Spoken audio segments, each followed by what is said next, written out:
ओम शांति। ओम शांति। ओम शांति। ओम शांति। ओम शांति। ओम शांति। खिला हुआ खुशनुमा चेहरा हो सभी का। एक बार जोर से बोलेंगे ओम शांति। ओम शांति।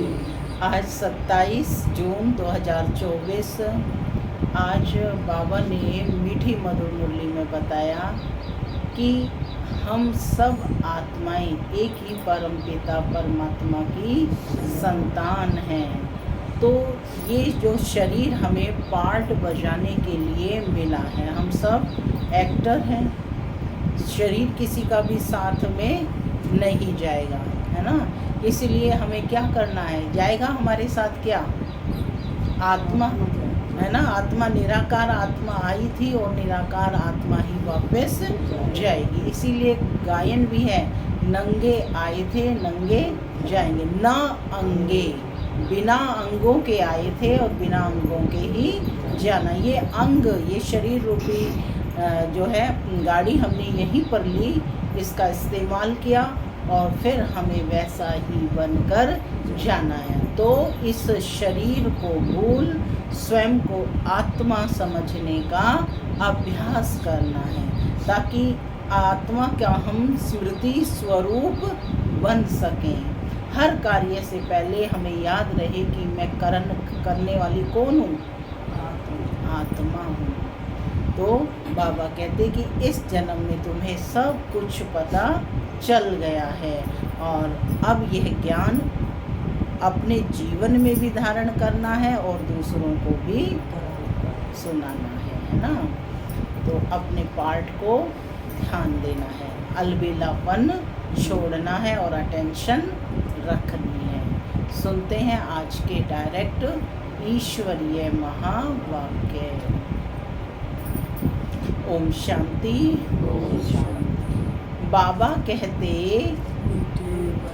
मीठे बच्चे, तुम्हें शरीर से अलग होकर बाप के पास जाना है। तुम्हें शरीर से अलग होकर बाप के पास जाना है। तुम शरीर को साथ नहीं ले जाएंगे। तुम शरीर को साथ नहीं ले जाएंगे, इसलिए शरीर को भूल आत्मा को देखो। एक दूसरे को भी आत्म स्वरूप में ही देखना है। आज की मुरली से प्रश्न है, तुम बच्चे अपनी आयु को योग बल से बढ़ाने का पुरुषार्थ क्यों करते हो? पूछ रहे हैं बाबा कि तुम बच्चे अपनी आयु को योग बल से बढ़ाने का पुरुषार्थ क्यों करते हो? क्यों करते हो? दो भाई, कुछ तो विचार सागर मंथन करो। योग बल से बढ़ाने का क्यों करते हो? इससे पहले जानकारी थी इसके बारे में? नहीं थी ना। तो फिर ये जानकारी किसने दी? बाप ने दी। तो उत्तर कोई मुश्किल है नहीं, क्योंकि हम विचार नहीं करते हैं। हमें सोचना है, उत्तर देना है। ज्ञान रतन मुख से निकलेंगे। यदि विचार सागर मंथन करेंगे तो ज्ञान रतन मुख से निकलेंगे, अच्छी बातें निकलेंगी। सुनते हैं बाबा का उत्तर। तो बाबा कहते, क्योंकि तुम्हारी दिल होती है कि हम बाप द्वारा सब कुछ इस जन्म में जान गए हैं। बाप द्वारा सब कुछ सुन लें, इसलिए तुम योग बल से अपनी आयु बढ़ाने का पुरुषार्थ करते हो। योग बल से कि जितना बाबा की याद में रहेंगे, योग बल से आयु बढ़ेगी। अभी ही तुम्हें बाप से प्यार मिलता है। ऐसा प्यार सारे कल्प में फिर नहीं मिल सकता। बाकी जो शरीर छोड़कर चले गए, कुछ आत्माएं बीच में शरीर छोड़कर चले गए, उनके लिए कहेंगे ड्रामा। उनका इतना ही पार्ट था। ओम शांति। माना मैं आत्मा शांत स्वरूप हूँ, शांति मेरा स्वधर्म है। बाबा कहते बच्चे जन्म जन्मांतर और सत्संगों में गए हैं और यहाँ भी आए हैं। वास्तव में इसको भी सत्संग कहा जाता है। सत्य का संग तारे, इसको सत्संग क्यों कहा जाता है कि सत्य का संग तारे। किसका संग है? सत्य बाप के संग हो।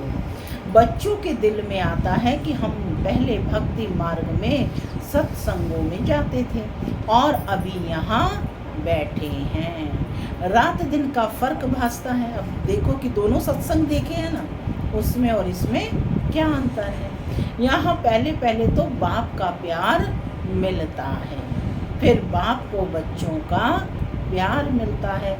अभी इस जन्म में तुम्हारी चेंज हो रही है।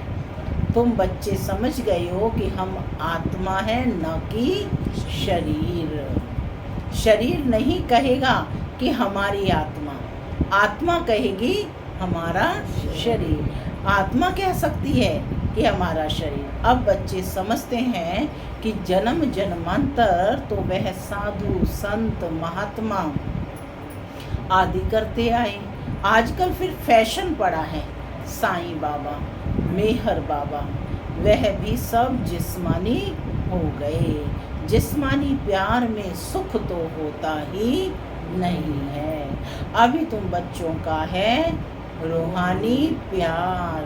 कौन सा प्यार है? रूहानी, यानी आत्मा का आत्मा के प्रति प्यार है। रात दिन का फर्क है। यहाँ तुमको समझ मिलती है, वहाँ तो बिल्कुल बेसमझ है। तुम अभी समझते हो कि बाबा आकर के हमको पढ़ाते हैं। वह सबका बाप है। मेल तथा फीमेल सब अपने को आत्मा समझते हैं। बाबा बुलाते भी हैं, हे बच्चों। बच्चे भी रिस्पॉन्स करेंगे। यह है बाप और बच्चों का मेला। क्या लगा हुआ है? हाँ, बाप और बच्चों का, मानी सभी आत्माएं, चाहे वो मेल है या फीमेल हैं, सभी बाबा के तो बच्चे हुए ना, तो सभी का मेला है। बच्चे जानते हैं यह बाप और बच्चों का, आत्मा और परमात्मा का मेला एक ही बार होता है। बच्चे बाबा बाबा कहते रहेंगे। बाबा अक्षर बहुत मीठा है। कौन सा अक्षर बहुत मीठा है? बाबा अक्षर बहुत मीठा है। बाबा ही 2 दिन पहले मुरली में तक क्या आया था? बाबा अक्षर ही चाबी है, सर्व रत्नों की चाबी है। बाबा कहने से ही वर्षा याद आएगा। तुम छोटे तो नहीं हो। बाप की समझ बच्चे को जल्दी पड़ती है। बाबा से क्या वर्षा मिलता है? वह छोटा बच्चा तो समझ ना सके।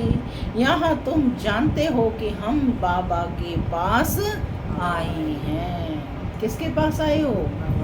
बाबा के पास। बाबा कहते हैं, हे बच्चों, तो इसमें सब बच्चे आ गए। सब आत्माएं घर से यहाँ आती हैं पार्ट बजाने। कौन कब पार्ट बजाने आते हैं यह भी बुद्धि में है, क्योंकि बाबा ने ये नॉलेज दी है। सब के सेक्शन अलग अलग हैं। कल बाबा ने कहा ना कि ये बुद्धि अपने, ये नॉलेज अपनी बुद्धि में रखनी है। सब के सेक्शन अलग अलग हैं। जहाँ से आते हैं फिर पिछाड़ी में सब अपने अपने सेक्शन में जाते हैं। जैसे सब अपने घर की तरफ लौटते हैं, ऐसे ही सब आत्माएं अपने अपने सेक्शन में चली जाती हैं। तो बाबा कहते हैं कि यह सब ड्रामा में नूंद है। बाप किसको भेजते नहीं है, ऑटोमेटिकली यह ड्रामा बना हुआ है। हर एक अपने अपने धर्म में आते रहते हैं। जो बाप से अच्छी रीति पढ़ते हैं वही नंबरवार सूर्यवंशी चंद्रवंशी में शरीर लेते हैं। वहाँ विकार की तो कोई बात नहीं। योग बल से आत्मा गर्भ में प्रवेश करती है, उससे समझेंगे कि मेरी आत्मा इस शरीर में जाकर प्रवेश करेगी। बूढ़े समझते हैं कि हमारी आत्मा योग बल से जाकर यह शरीर लेगी। मेरी आत्मा अब पुनर्जन्म लेती है। वह बाप भी समझते हैं कि हमारे पास बच्चा आया है, बच्चे की आत्मा आ रही है जिसका साक्षात्कार होता है। तभी दिखाया ना कि श्री कृष्ण का पहले साक्षात्कार, तो बच्चे का पहले साक्षात्कार होता है। वह अपने लिए समझते हैं कि हम जाकर दूसरे शरीर में प्रवेश करते हैं। ये भी विचार उठते हैं ना, जरूर वहाँ कायदा होगा, माने ऐसा ही वहाँ कायदा होगा। बच्चा किस आयु में आएगा, वहाँ तो सब रेगुलर चलता है ना, वह तो आगे चल महसूस होगा, सब मालूम पड़ेगा। ऐसे तो नहीं है 15-20 वर्ष में कोई बच्चा होगा जैसे यहाँ होता है, नहीं, वहाँ आयु 150 वर्ष की होती है। तो बच्चा तब आएगा जब आधी लाइफ से थोड़ा आगे होंगे।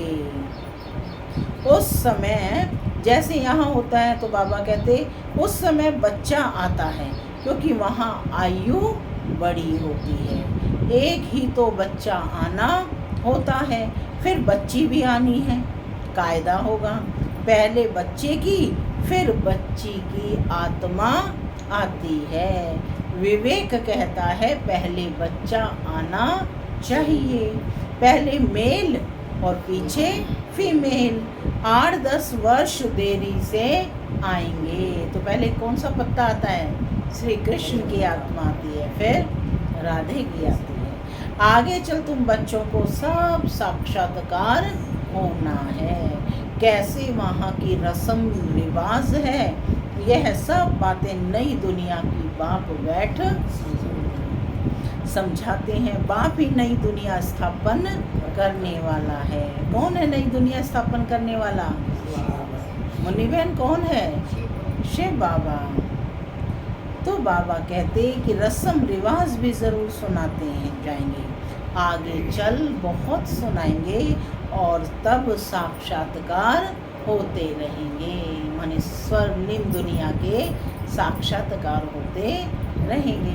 बच्चे कैसे पैदा होंगे, कोई नई बात नहीं है।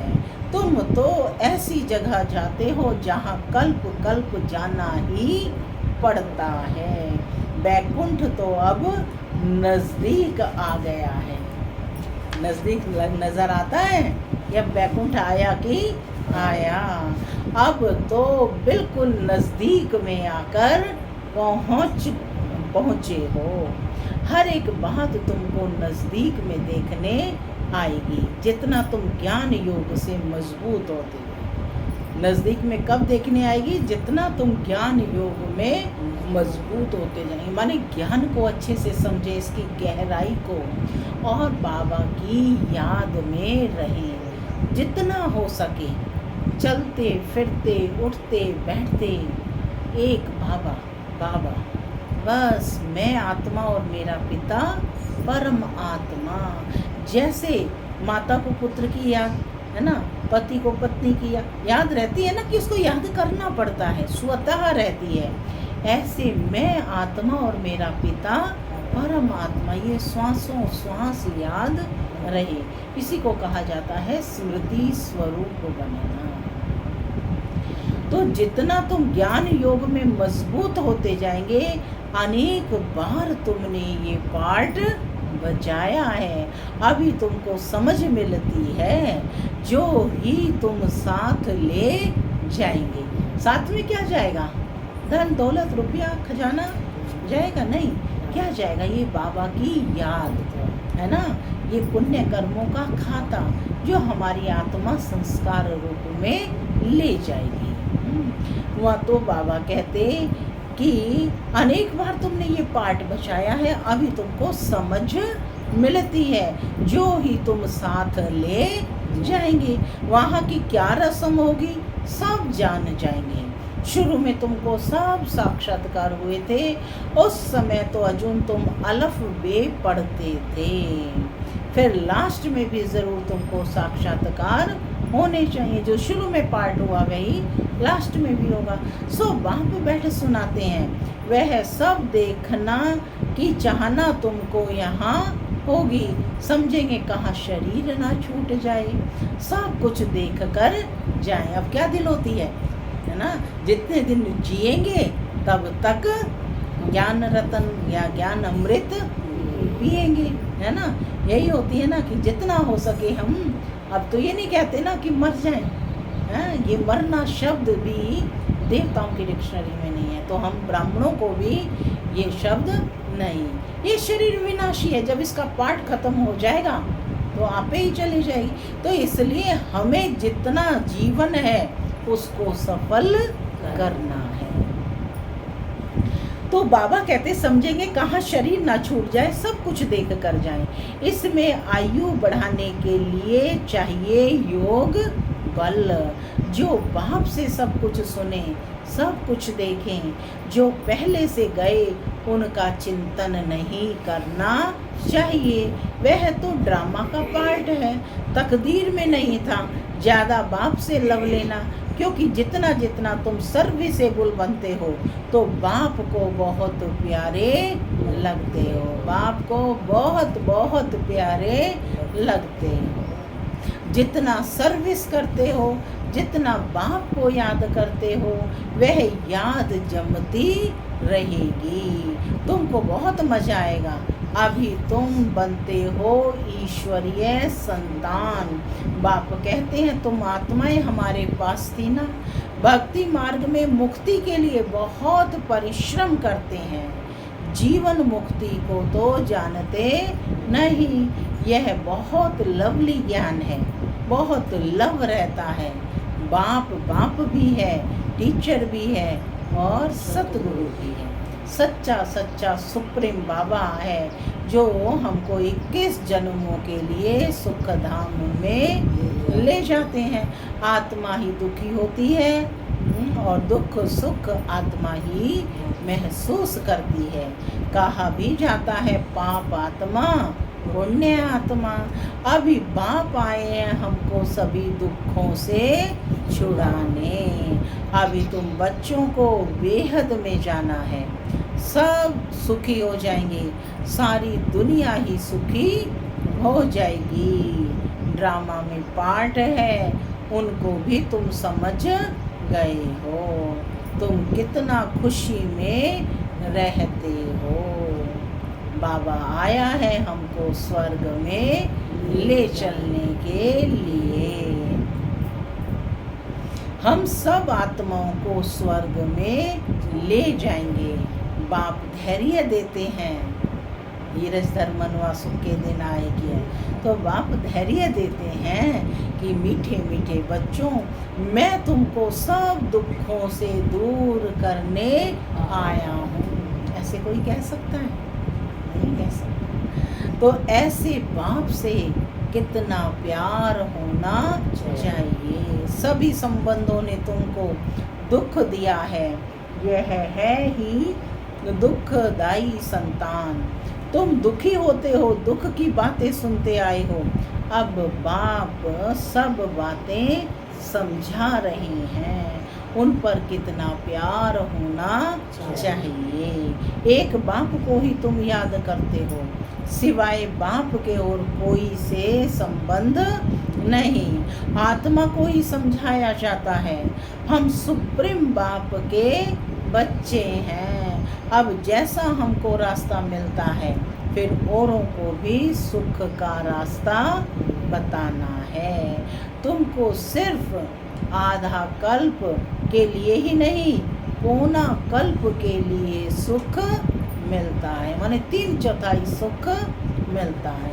तुम पर भी कई कुर्बान जाते हैं, क्योंकि तुम बाप का संदेश बताकर सब दुख दूर कर देते हो। क्या कहा? तुम पर लोग कुर्बान जाते हैं, क्यों जाते हैं? क्योंकि तुम बाप का संदेश बताकर सब दुख दूर कर देते हो। तुम समझते हो कि इन्हें भी यानी ब्रह्मा को भी यह नॉलेज सुप्रीम बाप से मिलती है। यह फिर हमको पैगाम देते हैं, हम फिर औरों को पैगाम देंगे। बाप का परिचय देते सब बच्चों को जगाते रहते हैं अज्ञान नींद से। भक्ति को अज्ञान कहा जाता है। ज्ञान और भक्ति अलग अलग है। ज्ञान सागर बाप अब तुम बच्चों को ज्ञान सिखला रही हैं। तुम्हारे दिल में आता है। बाबा हर 5000 वर्ष बाद आकर हमें जगाते हैं। हमारा जो दीवा है उसमें घृत बाकी थोड़ा जाकर रहा है, इसलिए अब फिर ज्ञान घृत डाल दीप जगाते हैं। जब बाप को याद करते हैं तो आत्मा रूपी दीप प्रज्वलित होता है। क्या कहा? जब बाप को याद करते हैं तो आत्मा रूपी दीप प्रज्वलित होता है। आत्मा में जो कट चढ़ी उतारने के बजाय चढ़ती जाती है। आत्मा में जो कट माने जंक लगा हुआ है, कट चढ़ी हुई है, वह उतरेगी कब? बाप की याद से। इसमें ही माया की लड़ाई चलती है। माया याद नहीं करने देती, बुला देती है घड़ी घड़ी। माया घड़ी घड़ी बुला देती है और कट उतारने की बजाय चढ़ती जाती है, बल्कि जितना उतरी थी उसमें भी जास्ती चढ़ जाती है। बाप कहते हैं बच्चे मुझे याद करो तो कट उतर जाएगी। इसमें मेहनत है। शरीर की कशिश ना हो, देही अभिमानी बनो। हम आत्मा हैं, बाबा के पास शरीर सहित तो जा नहीं सकेंगे। शरीर से अलग होकर ही जाना है। आत्मा को देखने से कट उतरेगी, शरीर को देखने से कट चढ़ती है। कभी चढ़ती और कभी उतरती है। यह चलता रहता है, कभी नीचे कभी ऊपर। बड़ा नाजुक रास्ता है। यह होते होते पिछाड़ी में कर्मातीत अवस्था को पाते हैं। मुख्य हर बात में मुख्य अटेंशन देंगे बात पर। मुख्य हर बात में आंखें ही धोखा देती हैं। सबसे पहले हम किससे ग्रहण करते हैं? आंखों से, है ना। भोजन भी खाएंगे तो सबसे पहले आंखें ग्रहण करती हैं। ये आंखें ही धोखा देती हैं। इसलिए शरीर को ना देखो। हमारी बुद्धि शांति धाम सुख धाम में लटकी हुई है और दैवी गुण भी धारण करने हैं। भोजन भी शुद्ध खाना है, देवताओं का पवित्र भोजन है। अपवित्र भोजन की देवताओं को भोग लगाते हैं? नहीं। तो तुम कौन हो? ब्राह्मण आत्माएं देवता बनने का पुरुषार्थ कर रहे हो, तो कैसा भोजन करना है? शुद्ध पवित्र, है ना। भोजन भी शुद्ध खाना है, देवताओं का पवित्र भोजन है। वैष्णव अक्षर विष्णु से निकला है, इसलिए वैष्णव भोजन कहते हैं। देवता कभी गंदी चीज थोड़े ही खाते होंगे। विष्णु का मंदिर है जिसको नर नारायण भी कहते हैं। अब लक्ष्मी नारायण तो शाकाहारी ठहरे, उनको 4 भुजा होनी चाहिए ना, परंतु भक्ति मार्ग में उनको भी 2 भुजा है ना। कितनी दिए? इसको कहा जाता है बेहद का अज्ञान। समझते कुछ भी नहीं है ना। उन्होंने क्या किया? परंतु भक्ति मार्ग में उनको भी 4 भुजा दे दी हैं। इसको कहा जाता है बेहद का अज्ञान। समझते नहीं है कि 4 भुजा वाला कोई मनुष्य तो हो नहीं सकता। विष्णु को कितनी भुजाएं दी? 4 दी। सतयुग में 2 भुजा वाले होते हैं। ब्रह्मा को भी 2 भुजाएं हैं। ब्रह्मा की बेटी सरस्वती, उनको फिर मिलाकर 4 भुजा दी हैं। अब सरस्वती कोई ब्रह्मा की स्त्री नहीं है, यह तो प्रजापिता ब्रह्मा की बेटी है। जितने बच्चे एडॉप्ट होते जाते हैं उतनी उनकी भुजाएं बढ़ती जाती हैं ना। ब्रह्मा की भी 108 भुजाएं कहते हैं, विष्णु व शंकर की नहीं कहेंगे। ब्रह्मा की भुजाएं बहुत हैं। कौन बैठे हो सब? ब्रह्मा की भुजाएं है ना। बच्चों को क्या कहा जाता है? माता पिता की भुजाएं कहा जाता है ना। भक्ति मार्ग में तो कुछ समझ नहीं, बाप आकर बच्चों को समझाते हैं। तुम कहते हो बाबा ने आकर हमको समझदार बनाया है। मनुष्य कहते हैं हम शिव के भक्त हैं। अच्छा, तुम शिव को क्या समझते हो? हाँ, तुम शिव को क्या समझते हो? अभी तुम समझते हो शिव बाबा सब आत्माओं का बाप है, इसलिए उनकी पूजा करते हैं। मुख्य बात बाप कहते हैं मामेकम याद करो। तुमने बुलाया भी है कि हे पतित पावन, आकर हमको पावन बनाओ। सभी पुकारते भी रहते हैं हे पतित पावन सीता राम, यह भी गाते रहते थे। बाबा को थोड़े ही मालूम था कि बाप स्वयं आकर मेरे में प्रवेश करेंगे। कितना वंडर है, कभी ख्याल में भी नहीं था। कौन कह रहे हैं? ये ब्रह्मा बाबा कह रहे हैं कि उन्हें पता था कि बाप आकर उनमें प्रवेश करेंगे। कितना वंडर है, कभी ख्याल में भी नहीं था। पहले तो आश्चर्य खाते थे कि ये क्या होता है। बाबा आश्चर्य लगता था ना कि ये क्या होता है, मेरे अंदर कौन सी शक्ति आ रही है, मैं किसको देखता हूँ। तो बैठे बैठे उनको कशिश होती है, ये क्या होता है। शिव बाबा कशिश करते थे, सामने बैठो तो ध्यान में चले जाते थे। आश्चर्य में पड़ गए, ये क्या। इन बातों को समझने के लिए फिर एकांत चाहिए। तब वैराग्य आने लगा, कहाँ जाऊँ। तो बाबा ने एकांत में बैठकर उस मंथन किया। हाँ, तो कहते कहाँ जाऊँ? अच्छा, बनारस जाता हूँ। बाबा फिर बनारस गए। यह उनकी कशिश थी जो इसको भी कराते थे। इतनी बड़ी कारोबार सब छोड़कर गया।